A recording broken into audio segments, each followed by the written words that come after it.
What the fuck? Hey, Hello. Mirë se keni ardhur në këtë episod të radhës të WTF Show. Xixa shof nga misi. Xixa zemra se po vin festat. Ka kështu një atmosferë festive kudo. Është festivali fund vitit, fillon Big Brother. I kemi shumë gjëra për të festuar. Kemi shumë gjëra. Big Brother i nis nesër, festivali nesër ka gjithashtu finale. Ja mish janë këto eventet mos. Që tham dhe ne në çabuk. Nuk është ham çabuk, se deri tani kemi ngrënë pa këto, po që dishesh ti me Xixa deri ato.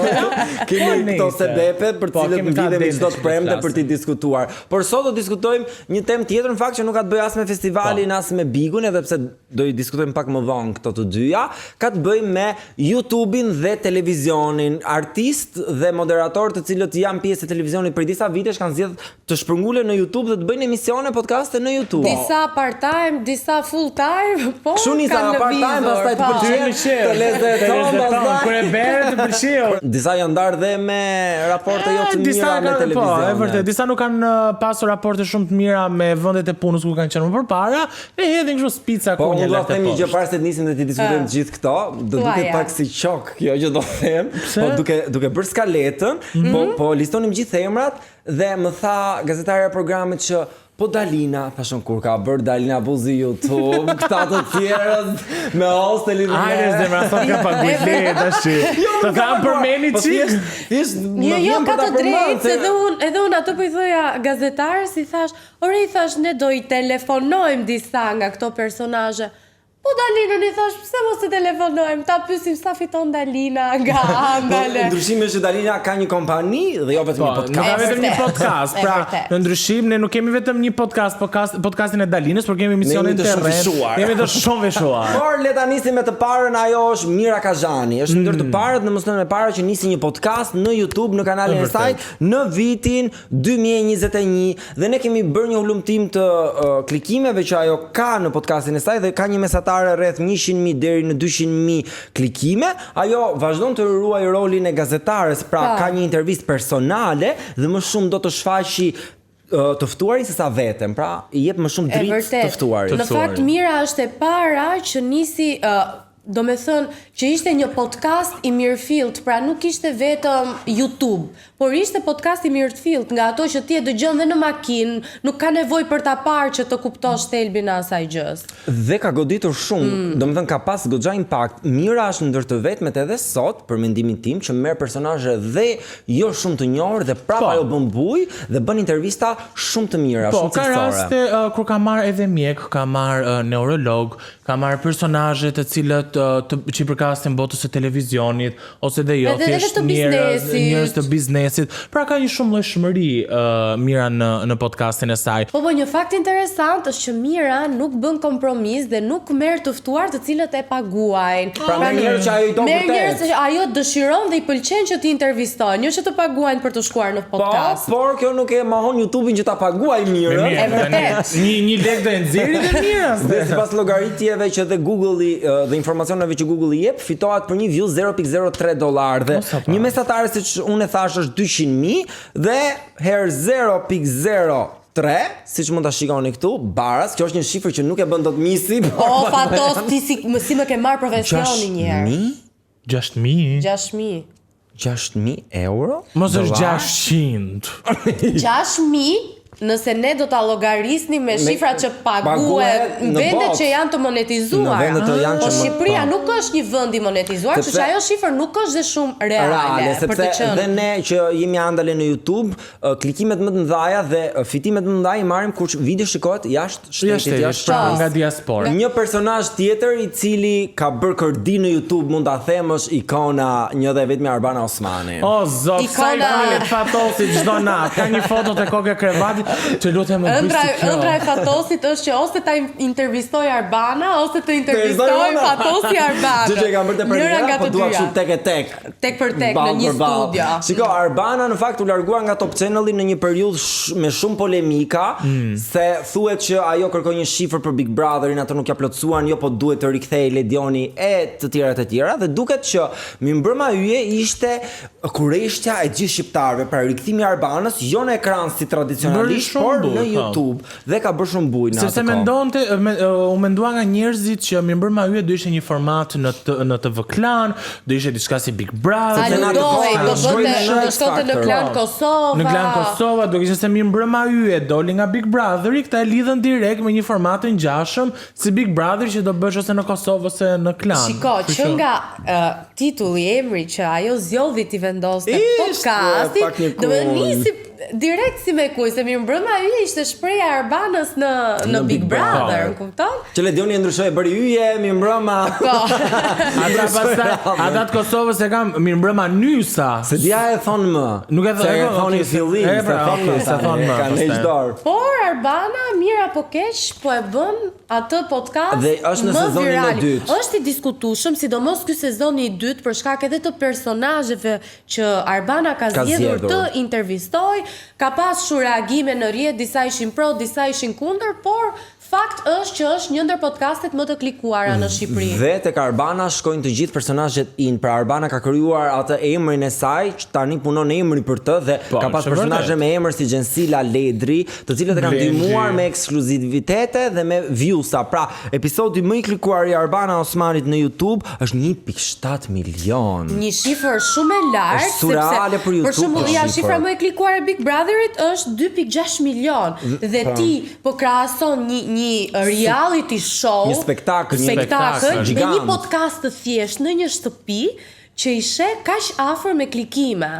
Dhe ajo është finalja e Big Brother 2-shit ku ka qenë Luizi dhe është 2.6 milion me regji, me skenografi, me gjitha ato lekë. Është spektakël i Mirfield me një intervistë në një shtëpi. Pra Arbana Osmani doli kok më kok hapur Top Channelit dhe Big Brotherit. Për t'i vërtetuar të gjithëve Top Channelit, por dhe gjithë ndjekësve të saj që shiko se unë nuk kam nevojë për një emër dhe për një media që të bëj gjën që bëj. Po në fakt më kujtohet atëherë Lori Hoxha ka hedhur një story gjatë largimit të Arbanës, nuk e ose gjatë nisjes së edicionit të ri ku ishte Ledioni, ku Arbana ju uroi dhe Lori bëri gjithashtu një story dhe tha, unë mendoj që të dyja ne nuk ja kemi nevojë njëra tjetrës, pa të dyja mund t'ja dalim dhe por e drejtë, dhe ja kanë dalur të dyja.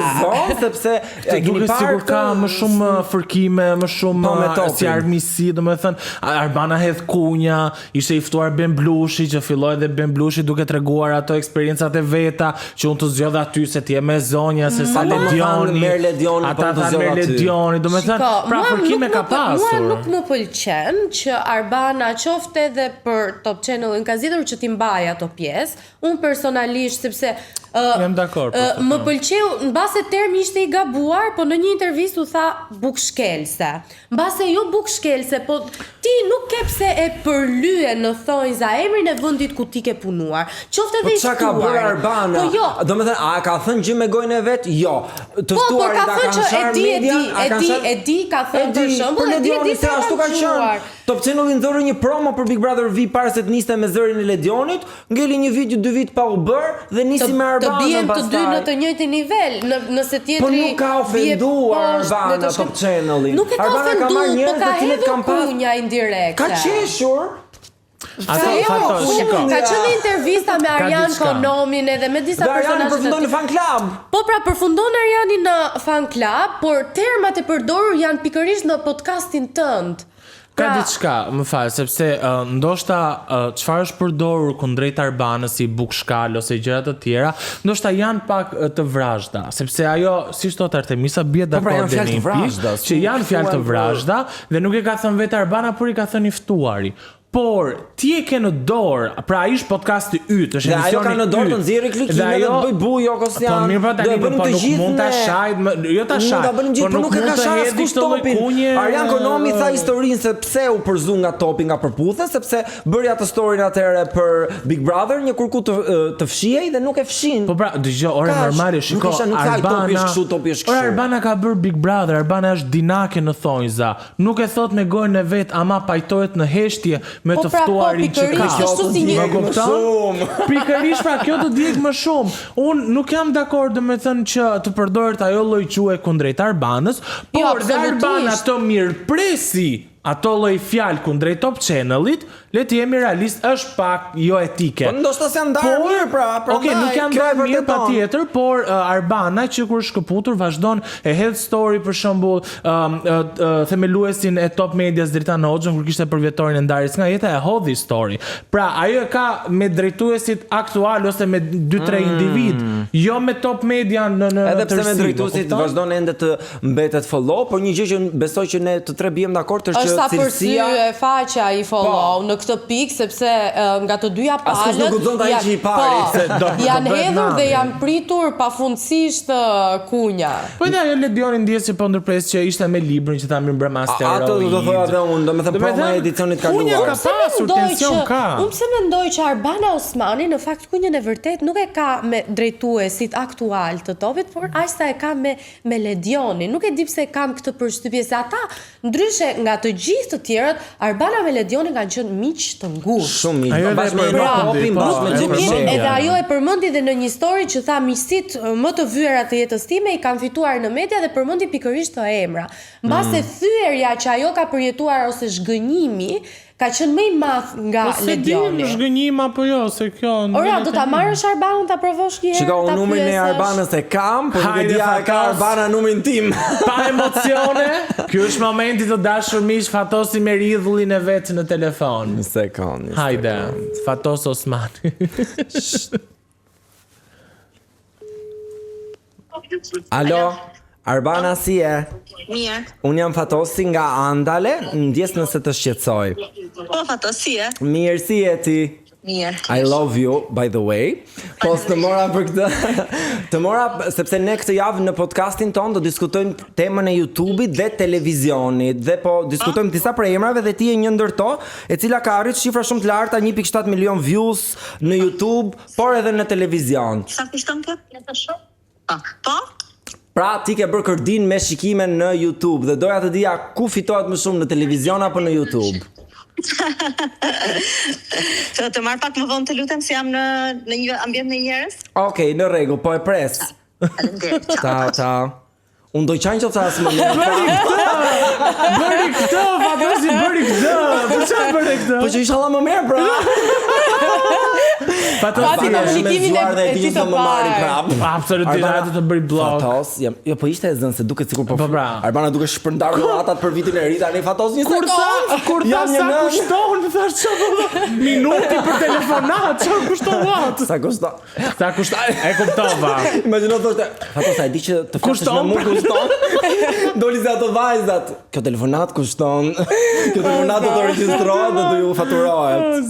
Ndërkohë, ne presim që ta marrë Arbana, po vazhdojmë me personazhet e tjerë.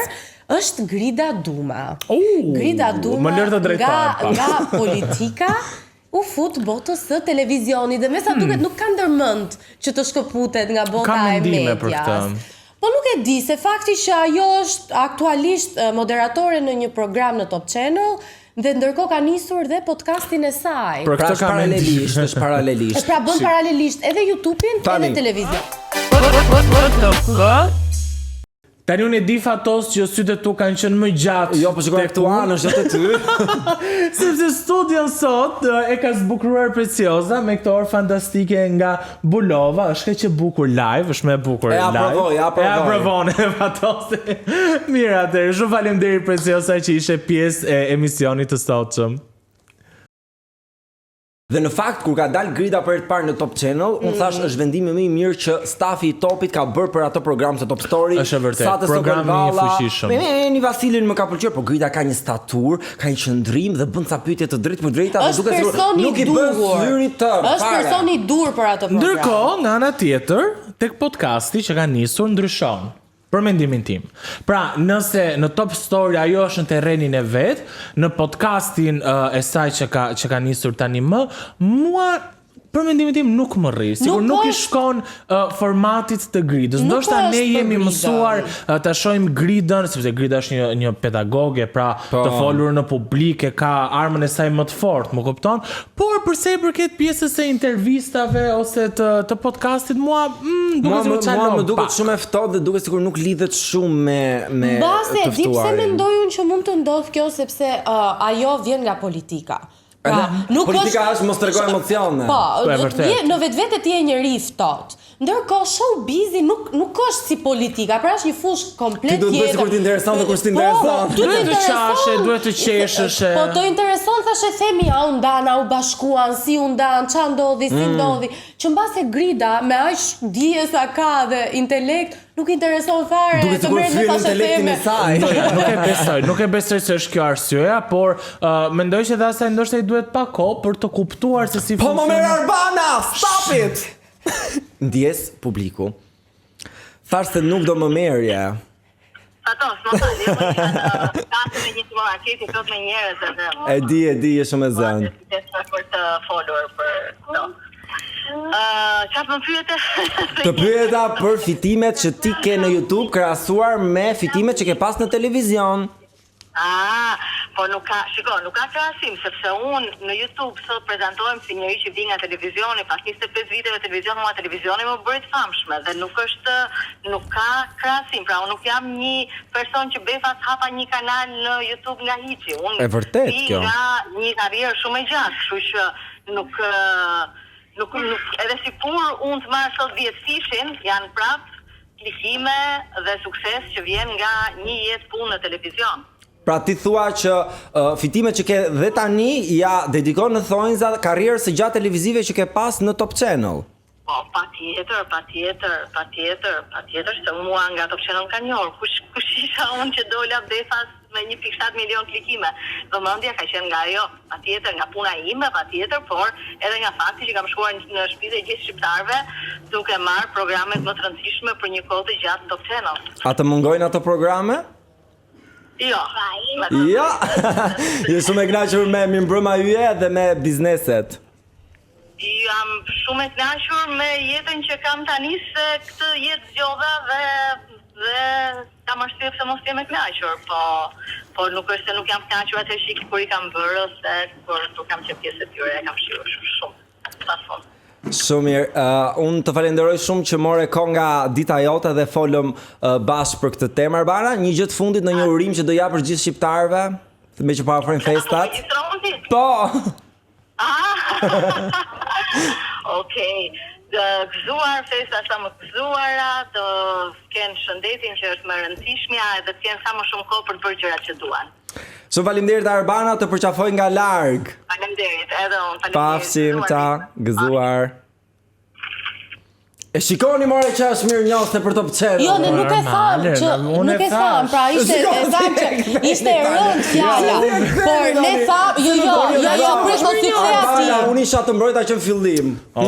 Nuk i tha njeri, ne tham që kunjat mund të Po vesh për kunjat tani është kota mohojmë. Më fal pak, më fal. Është kota mohojmë.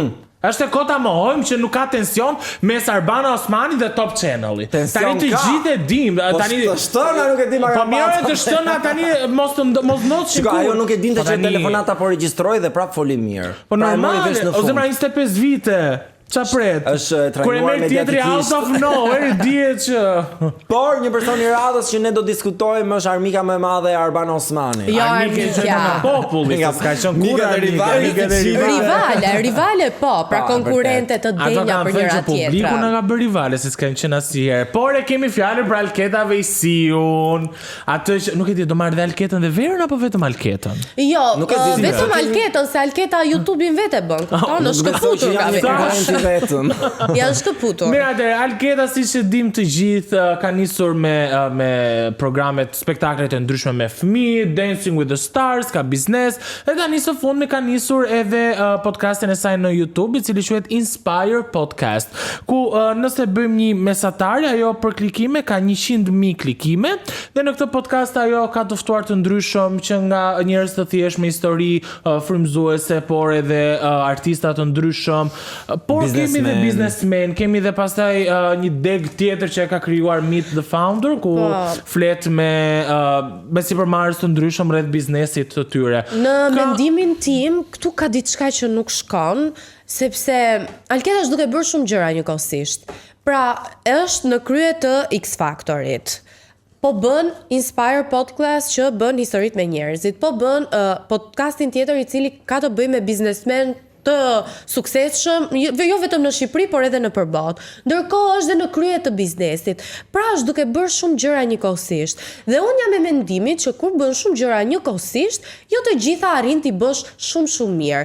Alkena ka pasur shpesh herë kritika në podcastin që është paksa e ftohtë në komunikimin, duket sikur thjesht lexon ato pyetje që ka në skalet, nuk del kur jashtë asaj gjëje, pra kalojmë te pyetja radhës. Kjo është përshtypja ime. Unë mendoj që Alketa është shumë e zonja në punën që bën, por e kam vërë edhe unë këtë që thua ti Artemis, që duket pak si mekanike, do thoya unë njoftot, pra ajo e bën atë intervistën për ta bërë dhe për ta publikuar. Unë nuk mendoj që podcasti i Alketës fatkeqësisht ka një ndikim shumë të madh në Shqipëri. Pra nuk është se ka ndodhur diçka, pavarësisht se ka histori frymëzuese biznesmeni, nuk është se ne kam bërbuj këtë histori në portalet e media. Ka pasur momentet e saj, normalisht ka arritur të prodhoj lajm.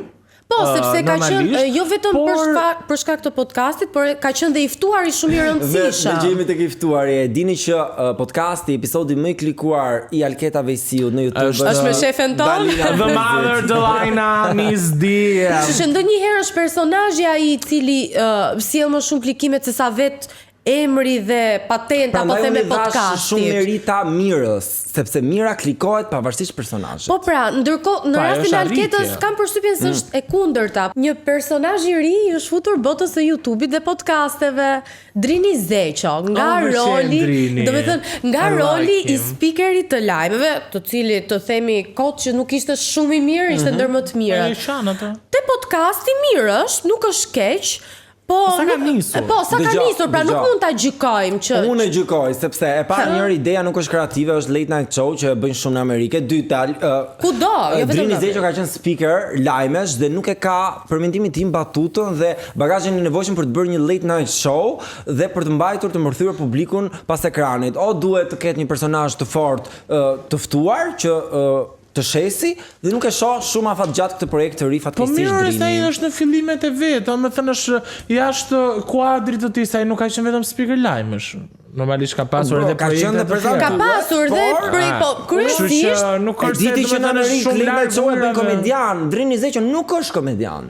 Ose ka bërë late night show, ka bërë Mamaçi Xing me Ermalin, atë po. Po mirë se tani ka bërë late night show, ka bërë edhe Castrozizo. Gjë që vlen për tu përmendur. Vlen për tu, po pra, por nuk është e thënë që është botë prerë me thik, që është rregull që kush nuk është komedian bën. S'është e thënë. Në YouTube ke luksin të provosh veten në shumë gjëra të cilën ti do ta provosh. Aty mbase nuk i është dhënë mundësia që ta provoj veten në televizion dhe tha pse jo të hap një podcast timin në YouTube, sepse mbase i pëlqen. I cili ka bërë 0 zhurmë në rrjet. Po është fillimet more fatos. Le të jetë në fillimet, ka disa vite karrierë, ka disa vite karrierë Drini Zeqo dhe me shumë mundësi jam i sigurt që shumica për jush po e marrin vesh tani që ai ka nisë një podcast në YouTube. Okej, fatos. Le të qëndrojmë kështu. Kam besim te ty Drini, okay? Ai ka parë Drini episod.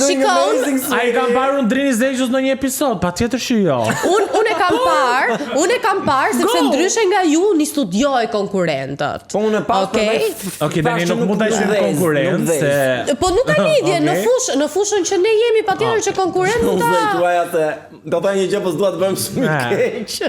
A mendoni që ta telefonoj një herë Drinin që ta pyesim si ka ecur një herë me këto episodet e para, a ka marrë ndonjë gjë, a ka fituar ndonjë gjë se në fund ditës gjithë aty futemi dhe shohim a kemi marrë në lek apo jo.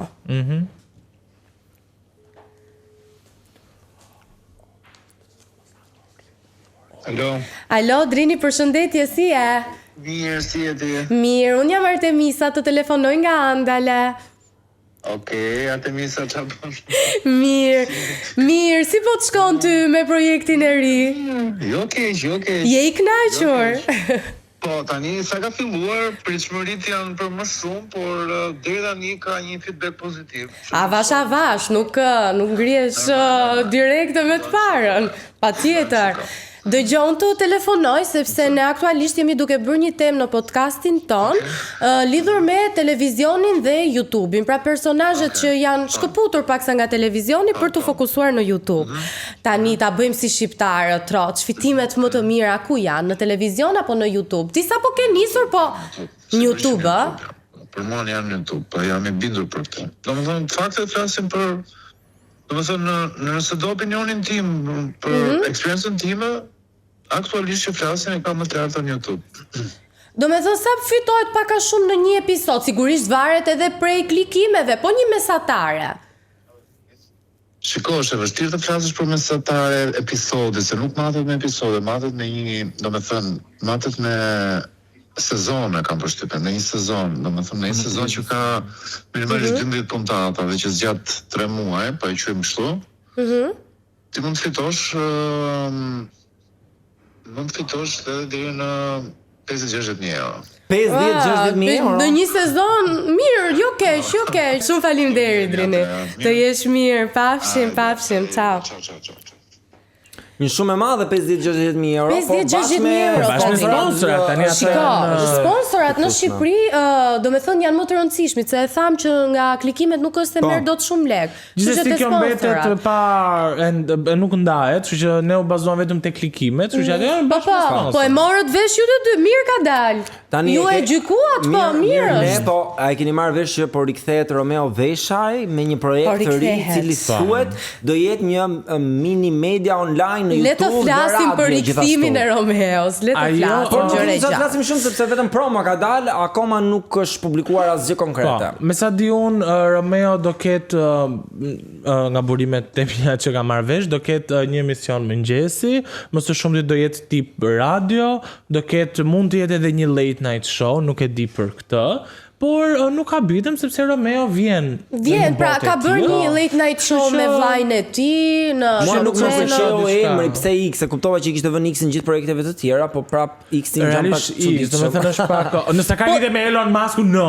Po pra është dhe kjo e Twitterit që X. Nuk e di pse jam pak skeptike për Romeo, jo vetëm si moderator, se ai është okay, pra na e ka vërtetuar, po si drejtues në këtë rast i një media, se përveç se do jetë në rolin e tij si moderator, po themi do jetë një mini media. Do jetë në kontroll të edhe Pra programeve çdo të gjë do tjera. jetë në dorën e tij dhe Po ne nuk i njohim Romeon për te kamerave që thua jo, nuk e njoh pikërisht, por nga që kemi parë gjithmonë në rolin e humoristit, atij djalit që sikur nuk e Të di. shohim se si do i shkojnë, ne këtu do jemi për ta parë dhe për ta gjykuar, por unë dua të gjykoj diçka tjetër tani. Çfarë do të A e keni gjykosh? parë O zot. Rita dhe Roza Vlogs?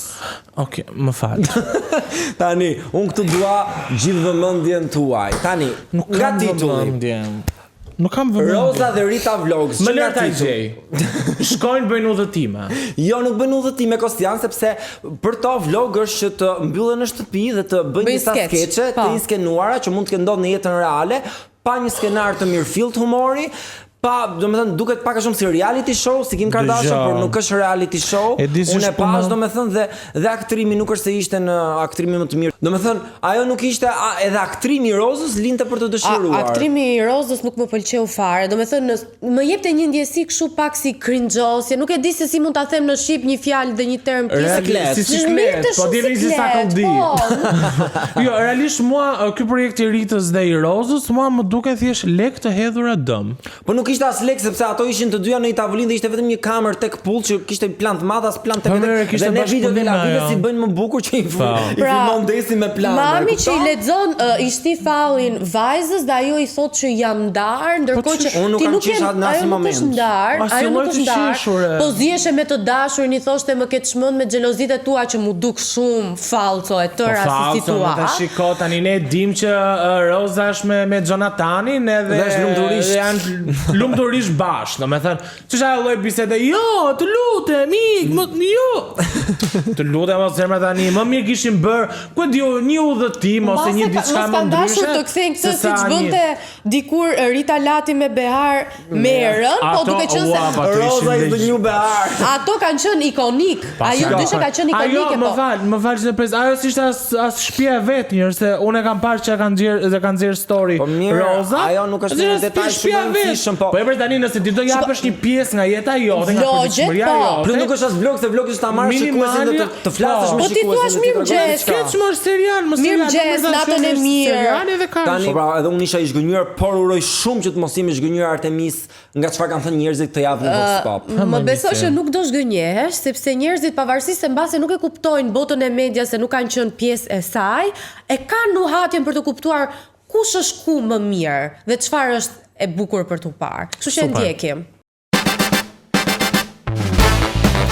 Unë kam dalë të pyes, ju ndiqni më shumë televizionin apo YouTube-in? Do shë këtu në dy pjesë. Se ka disa personazhe që e kanë lënë televizionin për YouTube-in. Ke Arbana Osmanin që është shkëputur nga televizion. Grida Duma po bën podcast, Alketa Vejsiu po ashtu, Romeo Veshaj. Ne që kemi Grida Dumën me. Do me thënë ti këtë ndishe më shumë. Mos u terizoj, është informacion. Nuk e dorë nga televizioni. Është informacion.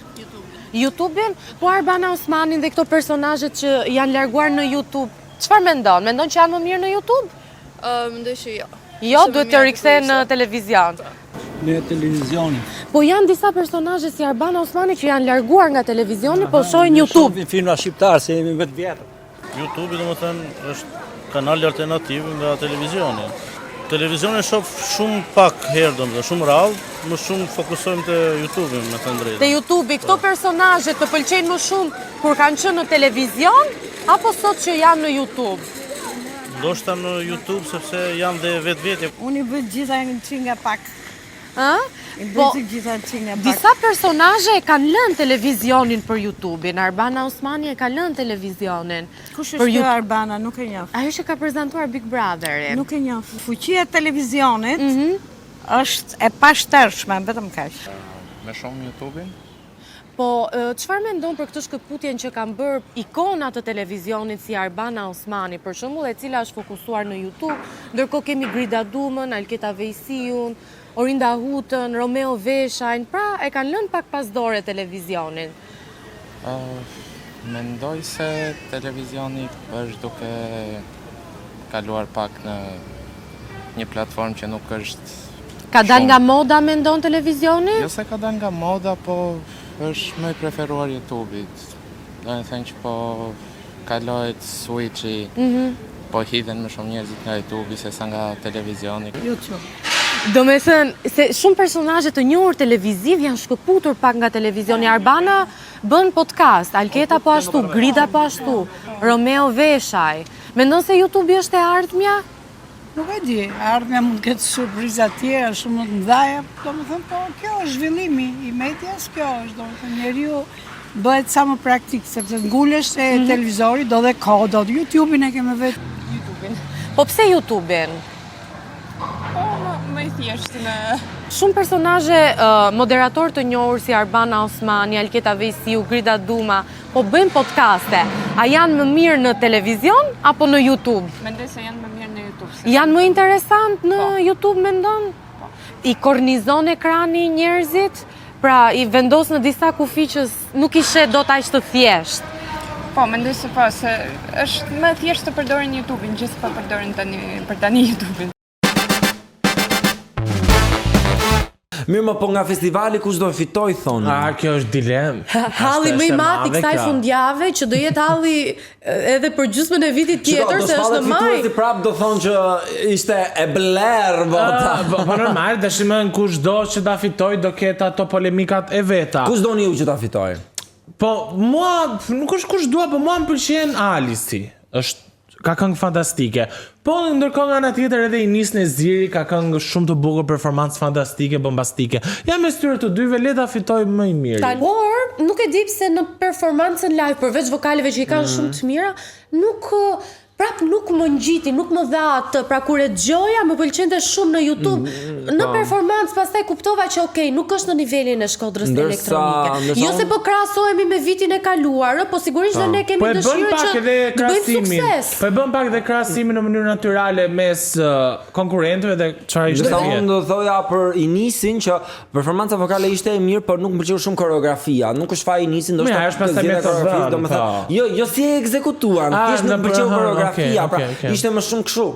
Shiko, unë për performancën do gjykoja shumë, duke qenë se kam vite që e shoh Eurovisionin, po nuk po i futem gjykimit të performancave, se aq është buxheti aq bëhet. Por ne të tre ishim në pallatin e kongreseve këto ditë dhe kemi marrë emocionet e sapo dala nga skena të gjithë artistëve dhe na kanë thënë se kujt i duket se kush do fitoj, se çfarë po shkon keq, konkurenca, po dhe emocionet përpara skenës, se ata njerëz janë me shpirt, kanë ata emocion. Po dhe ftoti se është do fitoj. Po. Le t'i ndjekim dhe rikthehemi në studio.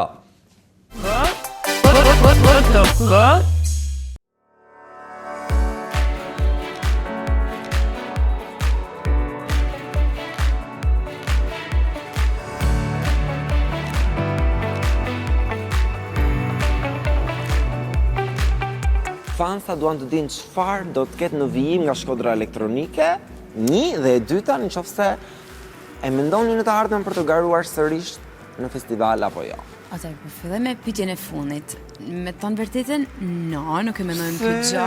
Pse është shumë bukur me lënë vend tjerëve, edhe me po edhe çanol, mas çikonol, ajo çikonol para e vitit, do të thonë, ja për çka kena këna, po çikonol para e vitit në kolon ton me guj hop. Po. Edhe kam shumë qef me po që do të me bërë rinia, si do të vazhdojnë kultura muzikore shqiptare. Andjeni mirë se këtë vit Elajda Dani tha që kishte një rekord dërgimi këngësh. Pra, duket sikur u dërguan shumë këngë këtë vit në festival, më shumë se çdo vit tjetër dhe duket sikur Shkodra Elektronike frymëzoi të gjithë artistët e rinj që shiko, mund t'ja dalim dhe të dërgojmë një këngë shumë të mirë në Eurovision. Po nuk e di këtë gjë, po domethënë sigurisht edhe unë kisha kënë nga publiku të po që konohu për e vitit, kisha menu që edhe dy njerëz thjesht mundën me shku kaq nalte, është gjë që shpresoj që i kollon njerëzve vullnet. Cila është një këngë përveç tëndes që mendon ti që duhet ta fitoj festivalin ose duhet të shkojë në Eurovision? Mendoj po bëj këtë pyetje. Po se si një artiste e mirë dhe një artiste që këndon mirë live, besoj që i ke dëgjuar dhe kolegët dhe mund të japësh një shija jote, domethënë kush të pëlqen. Shumë me thon drejtë, por nuk mundem me thon cila mendoj se e fiton sepse. Thuaj tre këngët e tua që i pëlqen më shumë. Që më pëlqejnë më shumë është Alisi, Sheila, konga jeme. Quhet kjo? Dëgjoni Rigerson. Tani kënga titullohet Lam të mirë. Po. Tekstin e ke shkruar ti. Kujt i thua lam të mirë kot. Ua, po ja e di. Se po gjë kur. Dëgjoj, unë do të thoj kujt i thoj lam të mirë, unë do thoja që tekstin e ke shkruar ti. Po. Në emision mua më thej që unë jam lumturisht i dashuruar. Kënga flet për një ndarje, për një tekst Shi ne jemi artista, ne futemi... Futesh në gjendje. Ti s'ke qenë në rregull, ke pa i fin ke qajt? Absolutisht po. Qa do me thonë kjo, që si e lumtur? Jo, thjesht doja të dija, si është të futesh në botën e një artisti. Është shumë e të meta mendore, zakonisht, pjesë më të madhe të kohës. Për te shakave, jam fut në disa akorde mund them që më qua në këtë gjendje dhe duke krijuar atë gjendjen pastaj ndoshta shpesher fiktive, dalim më shumë e thjesht dalësh në për të tilla tekste. Këngët e tjera i ke dëgjuar? Me të drejtën i kam dëgju, më tepër i kam dëgju nga provat. Për njërës e të vërtetës nuk kam në një të preferume. Jo për çështje konkurrence, por thjesht se nuk e kam. Ka këngë shumë bukura, në përgjithësi ka këngë shumë bukura, ka frymë shumë bukur, po nuk janë shumë te ato gjëra që unë kam qef të dëgjoj. Jo të muzikore. Ka raste që ndoshta unë nuk jam 100% nuk kam 100% qef edhe i këngë që është e imja, kështu që nuk do të thotë gjë. Kënga është mirëpritur shumë mirë nga publiku dhe je një ndër pretendentet kryesore për të fituar, si të bën të ndihesh ky fakt?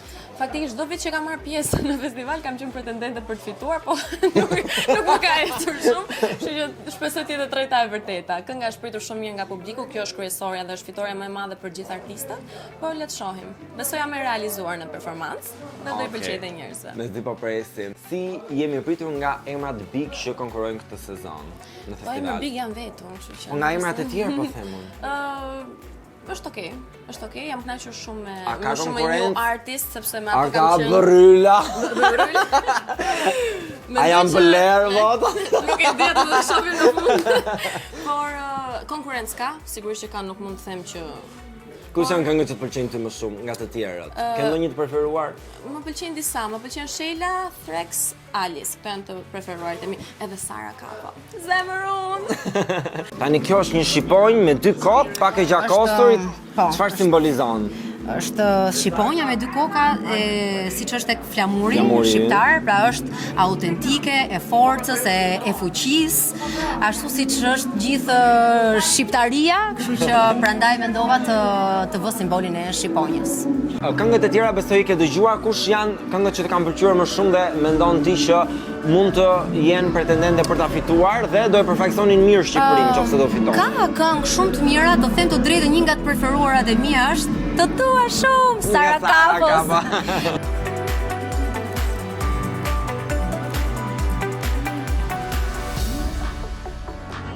Enxhi Nasufi konkuron këtë vit në festival me këngën Dritë, të cilën unë e dëgjova dhe më duk një këngë shumë e ndjerë dashurie, dhe ti kishe marrë pjesë edhe te teksti, në shkruarjen e tekstit, kështu që a është kjo këngë një dedikim, është diçka personale Enxhi, apo si çdo artist ti e fut në atë botën dhe ke trilluar?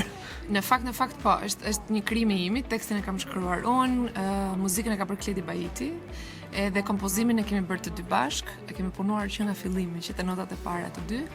Po është këngë shumë shpirtërore, shumë e ndjerë, po, është dedikim dashurie, por nuk është për dikë tjetër, është për veten time. Është një këngë dashurie që gjithë secili prej nesh ja dedikon vetes, edhe fëmijës së tij të brendshëm ose paraardhësve tan, të cilët ndoshta disa cikle toksike i themun ose vicioze të mosdashurit mjaftueshëm vetes së tyre nuk kanë arritur që t'i thyen, edhe thjesht mendova që ta bëj unë këtë gjë.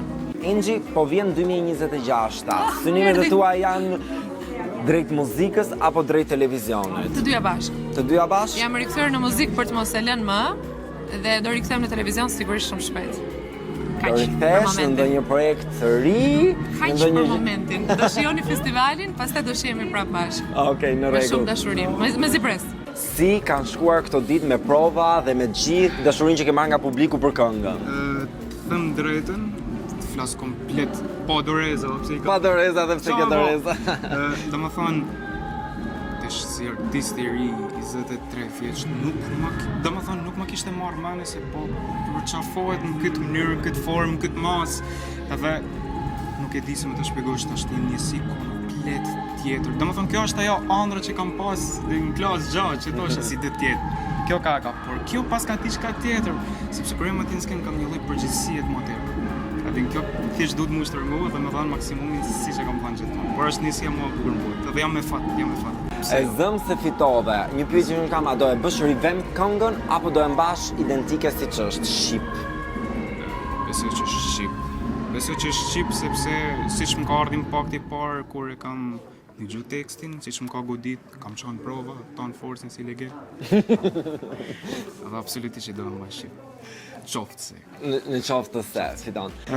Ndodhi kështu që disa më ardhi mua, më tha kam pa një ëndër. Okej, çfarë ëndër? Tanë shohin ëndër edhe. Kam pa një ëndër që thotë një zonë mirë pafshim nanë. Okej, edhe kjo kishte përgatit diçka, ishte frymzuar për ëndër, sa më tregon tekstin. Më goditi direkt edhe shkova në sekondën piano sepse ishte e madhe. Din më tërhoqim fifi. Shkrova vjen melodikën sekonda dhe ai tjetër e ka fajin që e ka bë prapë edhe më të madhe, producenti.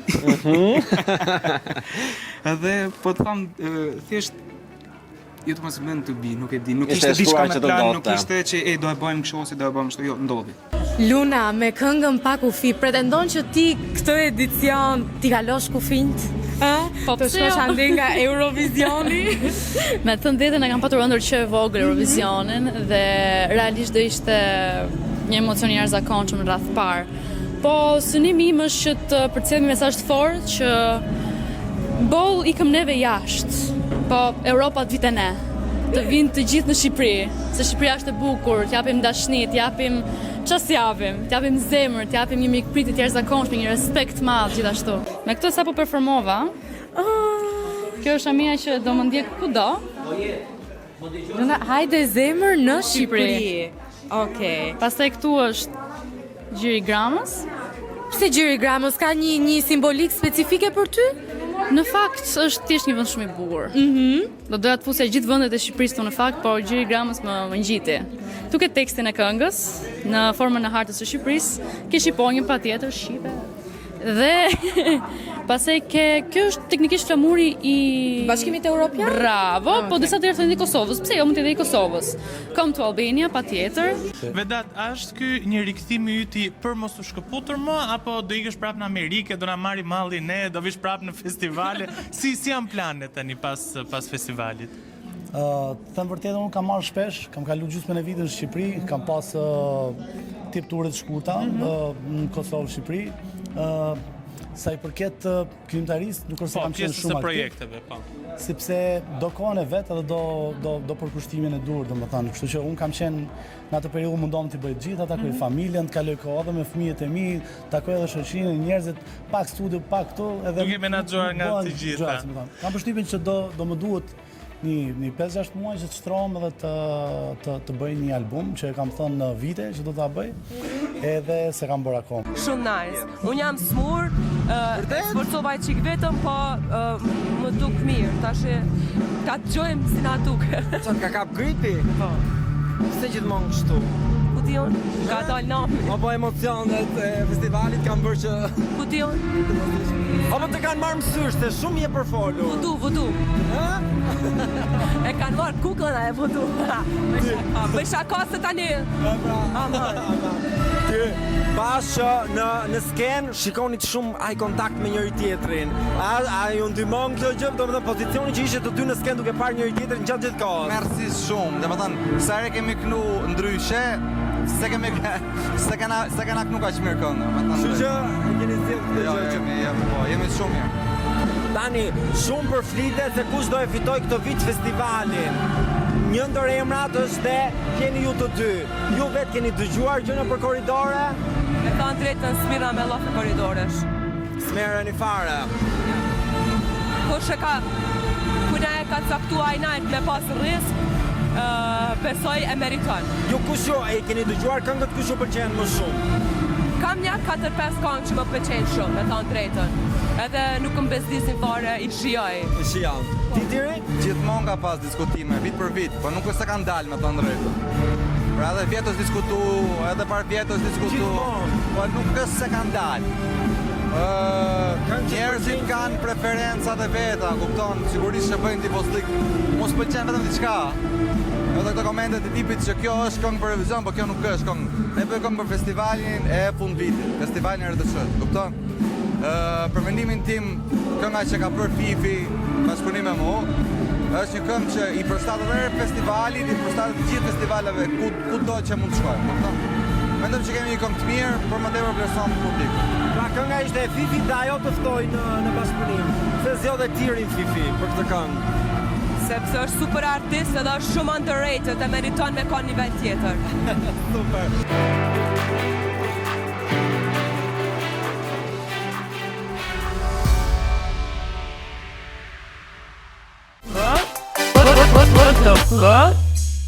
Mirë, pra arritëm në fundin e këtij episodi si çdo javë. Po, unë shijova shumë këtë episod, duke di shumë. Kishim shumë për të thënë. Tani pas të fundit kush fiton nesër?